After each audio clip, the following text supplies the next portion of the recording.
Hi, everybody. If you're someone who really cares about doing better, about building something meaningful, but still feels stuck and frustrated, this video is for you. Today, I want to talk about something that's so simple and yet so easy to overlook and neglect: being a friend to yourself, and how that is a surefire way to get unstuck and be able to mobilize your care into action. On the other hand, not doing that quietly undermines everything you're trying to build. You can't lead well, collaborate well, or steward something long term if you aren't a friend to yourself first. And I know a lot of us struggle with that, but you care about doing your best with what you've got. Your life is permeated with this belief that we can and should do better, regardless of circumstances. You are determined to do what you can, where you are, with what you've got. You are willing to do what it takes, but you often feel so stuck and frustrated. And when we look around at our world, it can be easy to get disheartened, disappointed by the cruel realities and the choices we watch other people make, the choices we watch ourselves make, the broken systems in place that seem to reward everything but what we truly believe in. This disillusionment is part of being aware and in tune with what's going on. Acknowledging it is part of growing up and maturing. It's not, however, the end of the game.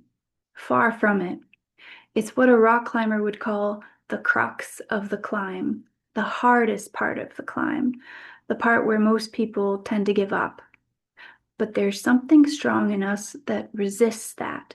It's that voice that whispers quietly in your head or thunders loudly throughout your whole being that we can and should do better. You can and should do better. I can and should do better. And this brings me to something that I know a lot of us struggle with. This belief and willingness to do better, paired with the awareness of just how much we're falling short, is a powerful thing. It's the most beautiful thing about you. However, you might have a habit of turning it against yourself.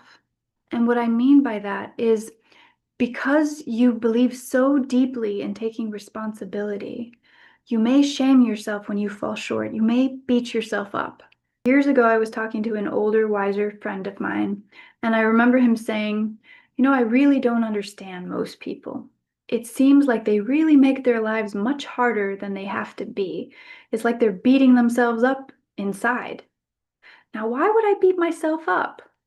It doesn't make sense, so I don't do it. And at first I almost laughed. It sounded too simple, almost dumb, like an obvious statement. But the more I sat with it, the more radical it felt. It doesn't make sense to beat myself up, so I just don't do it. He had developed this wonderful habit of being an ally to himself, of being a friend, of being on his own side, not in a delusional, self-serving, egotistical way, but for the sake of learning to grow and be of service. That habit of being a friend to himself shaped everything: his energy, his decisions, his relationships, his ability to act. When deep inside you feel valuable, then you feel that your time on this earth is valuable. And when we feel our time and our talents are valuable, then we want to put them to good use. We don't want to waste them. But if this isn't you right now, and you are recognizing yourself as someone who gets in your own way a lot of the times, I want you to remember this. It's just a habit. It's not who you are, but it sure does affect everything in your life, your results and your relationships in every area of your life. This habit of tripping yourself up from the inside. Be a friend to yourself always. It's hard to plan ahead a lot of times, especially in times like these when everything seems increasingly chaotic and unstable. But it's always worth cultivating a good relationship with yourself. You guys can face anything together, so don't fight yourself. Be a good friend, one that pushes you to be better when you need to be pushed, one that believes in you when you start to doubt yourself, one that questions you to keep you humble and on track and in alignment with your values, and one that holds you when you need to be held. And remember, your relationship with yourself has ripple effects outwards.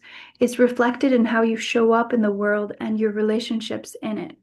And just like building any relationship, your relationship with yourself requires some time and attention, some nurturance. So I invite you to carve out some time to truly check in with yourself. Like put all your electronics aside, put all your problem solving aside, put all your thoughts about other people aside, and just focus on you.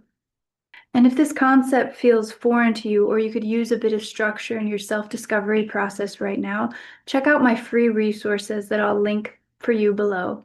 They're all designed to help you reconnect to your inner spark and help mobilize your care into action. Thanks so much for watching today, and I'll see you in the next video. And you might want to check out this video next, all about the relationship between fear and action.